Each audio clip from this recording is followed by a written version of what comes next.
Hello friends, welcome to my YouTube channel Shipra knowledge about nursing में। ठीक है, तो आपको बताऊंगी नर्सिंग है क्या। ये उन लोगों के लिए भी ज़्यादा है जो अभी नर्सिंग करने के लिए रेडी हो रहे हैं, या जिनका नर्सिंग अभी चल रहा है, जीएनएम कर रहे हैं, बीएससी कर रहे हैं, सबके लिए है। ठीक है, ऐसा नहीं है कि किसी के लिए नहीं है, कोई भी कर सकता है। आजकल नर्सिंग में क्या है, एक बहुत बड़ा स्कोप है कि आप नर्सिंग करके कुछ भी कर सकते हैं। आप कभी जॉबलेस नहीं हो सकते। अगर आप नर्स हैं तो आप कभी जॉबलेस नहीं हो सकते, वो भी इस ज़माने में, क्योंकि हेल्थ केयर प्रोवाइडर अब तो हर किसी को चाहिए, हॉस्पिटल में चाहिए, वैसे भी आप कर सकते हैं। इसके स्कोप में आपको आगे बताऊंगी। पहले नर्सिंग क्या है। नर्सिंग जो वर्ड है वो लैटिन से आया है। ठीक है, लैटिन में नर्सिंग का मतलब है, नर्सेस का मतलब है, नर्सिंग का मतलब है कि न्यूट्रिशियस। ठीक है, नर्सेस का मतलब है न्यूट्रिशियस। न्यूट्रिशियस मीनिंग नरिशिंग का मतलब आपको पता है केयरिंग। तो जो नर्सिंग का मतलब ही है वो है care for the person, care for the sick person. तो ये है नर्सिंग का मतलब। ठीक है, आते हैं आगे डेफिनेशन में। ठीक है, वैसे तो डेफिनेशन बहुत सारे ऑथर्स ने अलग अलग अपने तरीके से दिए हैं, but according to ICN, international council of nurses, ठीक है, according to this, nursing is an art which provides appropriate और skilful care for the sick person. और भी आप लिख सकते हैं, अपनी तरीके से भी लिख सकते हैं। ठीक है, कि नर्सिस को कैसा होना चाहिए, ये सब भी आप लिख सकते हैं। पर तो पहले के उसमें बोलते थे नर्सिंग इज़ एन आर्ट। ठीक है, oldest form is nursing is an art. Nursing जो प्रोफेशन है वो ही सेक्रीफाइस है पहले तो, और मतलब इसमें काम करने का अपना ही एक अलग मज़ा है। ठीक है, आप अगर इंटरेस्ट से करेंगे तो आपको बहुत अच्छा लगेगा। ठीक है, वो बात की है। ठीक है, तो डेफिनेशन हो गई, नर्सिंग है क्या, ये हो गया, नर्सिंग की डेफिनेशन हो गई। Appropriate knowledge with patient and patient family and other health care provider. ठीक है, और क्योंकि नर्सिंग का जो बिहेवियर है, नर्सिस का जो बिहेवियर है, उसको पेशेंट के साथ अच्छे से विद पेशेंट अटेंडेंट जो होते हैं, मतलब फैमिली में जो भी हैं उनको और उनके साथ उनका बिहेवियर, एंड हमारे डॉक्टर्स के साथ भी उनका कैसा होना चाहिए, and other health care provider जो भी अपने हैं, सीनियर जूनियर हैं, जो भी हेल्थ में आते हैं, उनके साथ हमारा बिहेवियर कैसा होना चाहिए। ठीक है, तो हमारा बिहेवियर अप्रोप्रिएट होना चाहिए, अच्छा होना चाहिए सबके साथ, यानी कि 24 घंटे स्ट्रेस में, और ऑलवेज शुड स्माइली फेस। ठीक है, स्माइली फेस होना चाहिए, एक नर्सेस का हमेशा स्माइली फेस होना चाहिए। ठीक है, हाँ ठीक है। अब हम आ जाते हैं scope of nursing. Scope of nursing क्या है, आप एक स्टाफ नर्स बन सकते हैं। ठीक है, पहला स्टाफ नर्स बन सकते हैं आप। ठीक है, दूसरा डिफरेंट वार्ड होते हैं हॉस्पिटल में, तो उसमें क्या आप बन सकते हैं, उसमें बन सकते हैं आप इंचार्ज बन सकते हैं आप। ठीक है, सीनियर नर्स बन सकते हैं आप, सेकंड हो गया, थर्ड हो गया, आप नर्सिंग सुपरिटेंडेंट बन सकते हैं आप। ठीक है, और नर्सिंग सुपरिटेंडेंट बन सकते हैं। उसके बाद आप नर्सिंग डायरेक्टर आप बन सकते हैं। ठीक है, एब्रॉड में आप सर्विस दे सकते हैं नर्सिंग की। ठीक है, मिलिट्री नर्स आप बन सकते हैं, एब्रॉड में भी बहुत सैलरी है। ट्यूटर आप बन सकते हैं, if you have interested in teaching line में, आपको इंटरेस्टेड हैं तो आप टीचिंग में भी जा सकते हैं।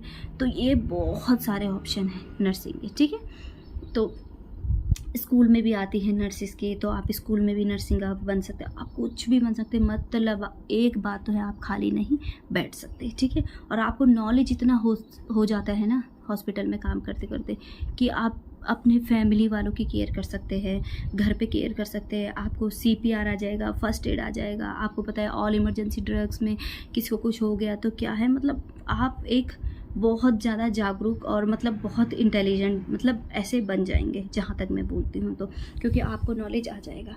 ठीक है, तो ये है स्कोप हो गया। ठीक है, एथिक्स ऑफ नर्सिंग। अब आ जाएगा एथिक्स का मतलब क्या है, बिहेवियर, कैरेक्टर ऑफ नर्स। तो एक नर्स का बिहेवियर कैसा होना चाहिए, relationship with patient and patient family and other health care worker. ठीक है, एंड रिलेशनशिप विथ डॉक्टर के साथ आपका कैसा रिलेशन होना चाहिए, पेशेंट के साथ आपका बिहेवियर कैसा होना चाहिए, और पेशेंट के फैमिली के साथ आपका बिहेवियर कैसा होना चाहिए, एंड आपको कूल होना चाहिए, ऑलवेज स्माइली फेस आपको होना चाहिए। ठीक है, क्योंकि अगर आप गुस्से में, स्ट्रेस में रहते हैं तो दूसरा आपको देख के वैसे ही चिढ़ जाएगा कि ये इन सिस्टर से जब भी पूछता हूँ ये हमेशा ऐसी रहती है, तो एक ये हो जाएगा। तो आपको अच्छे उसमें रहना चाहिए, बिहेव में रहना चाहिए। ठीक है, लविंग होना चाहिए आपको। ठीक है, क्विक रिस्पॉन्सिबल होना चाहिए आपको कॉन्फिडेंस होना चाहिए, क्योंकि जो चीज़ आप बोलते हो आप कॉन्फिडेंट हैं, किसी ने आपसे पूछ दिया कि मैडम ये दवाई आप किस लिए दे रहे हैं, क्या है, तो फिर आप हड़बड़ाहट में आपको पता नहीं है, तो ज़रूरी नहीं, अगर आपको नहीं पता है तो आप बोल सकते हैं हाँ अभी बताती हूँ, आप किसी से अच्छे से पूछ के बता सकते हैं, ठीक है। और आपको कॉन्फिडेंट होना चाहिए, ये नहीं कि नहीं मुझे नहीं पता, ये नहीं होनी, आपको हर चीज़ के बारे में नॉलेज होनी चाहिए, ठीक है। तो कॉन्फिडेंस होना चाहिए आपको किसी भी चीज़ में, जो भी आप प्रोसीजर कर रहे हैं आपको कॉन्फिडेंस होना चाहिए, ठीक है। उसके बाद एथिक्स हो गया हमारा, और क्या बोलते हैं उसका नाम, एथिक्स हो गया, स्कोप हो गया। तो आप ये बोल सकते हैं क्वालिटी ऑफ नर्स, एक नर्स की क्वालिटी क्या होनी चाहिए, ठीक है।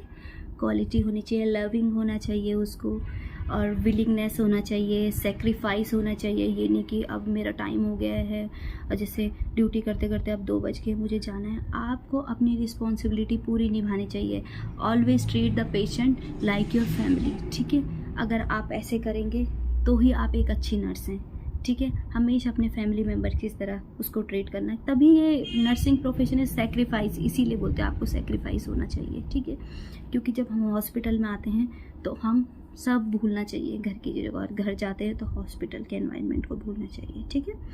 और उसके बाद क्या, लविंग होना चाहिए, सेक्रीफाइस होना चाहिए, और विलिंगनेस होना चाहिए, क्लीनलीनेस, ठीक है। नर्सिंग को क्लीनलीनेस होना चाहिए, ये नहीं कि बड़े बड़े आपके नाखून हो, कान में बड़े बड़े ईयररिंग्स हों, ये सब नहीं, हाथों में मेहंदी हो, चूड़ियाँ हो, ये सब आपको नहीं होना चाहिए।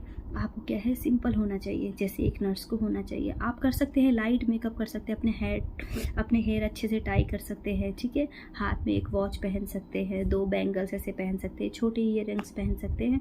आपको टाइडी होना चाहिए, ठीक है, बिल्कुल आपको क्लीन होनी चाहिए, नहीं कि बाल कहीं उड़ रहे हैं, आपका हेयर ऐसे ऐसे करके नहीं होना चाहिए। क्योंकि आप ज़्यादा अगर बैंगल्स पहनेंगे तो वो भी इन्फेक्शन, सोर्स ऑफ इन्फेक्शन है, फिर वही घर पे जाके, तो ऐसा नहीं होता। तो आपको थोड़ा थोड़ा वेयर करना चाहिए, पर ज़्यादा नहीं, ऐसे नहीं करना चाहिए। नेल्स बड़े बड़े नहीं रखने चाहिए, नेल पेंट आपको नहीं लगानी चाहिए। तो क्लीनलीनेस, ताकि आपको दूर से देखे लगे एक प्रोफेशन है, क्योंकि नर्सिंग यंगेस्ट फॉर्म में क्या है, अब ये प्रोफेशन हो गया है। पहले तो एक ही कला थी, जैसे आपने फ्लोरेंस नाइटिंगेल का नाम आपने सुना होगा, वो लैम्प ऑफ द लेडी भी बोलते थे उनको, ठीक है। तो ऐसा होना चाहिए नर्सिंग को। आगे मैं आपको फंडामेंटल भी बताऊंगी आपको, और microbiology, anatomy, physiology and math search, ठीक है। डेली मैं आपके लिए एक एक टॉपिक लेके आऊँगी। अगर आपको समझ आए, नहीं आता तो आगे मैं बोर्ड लेके आऊँगी, तो आपको उसमें अच्छे से बता सकती हूँ। और अगर आपको कुछ भी डाउट हो, कुछ भी है, तो आप पूछ सकते हैं, तो मैं आपको बता दूँगी, ठीक है। Thank you so much. अगर आपको वीडियो अच्छा लगे तो लाइक करना, और बाकी आपकी मर्ज़ी है। Thank you so much. मतलब बीएससी के लिए भी, एग्ज़ाम के लिए भी, मतलब आगे मैं आपको बताऊंगी कि आपको कैसे करके एग्ज़ाम में आप 15 मार्क्स के क्वेश्चन में कितना लिख सकते हैं, क्या लिख सकते हैं, 10 मार्क्स के क्वेश्चन में आपको क्या लिख सकते हैं। सब मैथ सर्च में आपको सब डिसीज़ के बारे में बताऊंगी। एनाटॉमी, फिजियोलॉजी में आपको हर बॉडी के पार्ट में बताऊंगी। डेली आपके लिए एक एक टॉपिक लेके आऊँगी, ईजी वे में, इंटरेस्टिंग लेके आऊँगी, ताकि आप लोग लिख सकें, ठीक है। पसंद आए तो लाइक करना। Thank you so much.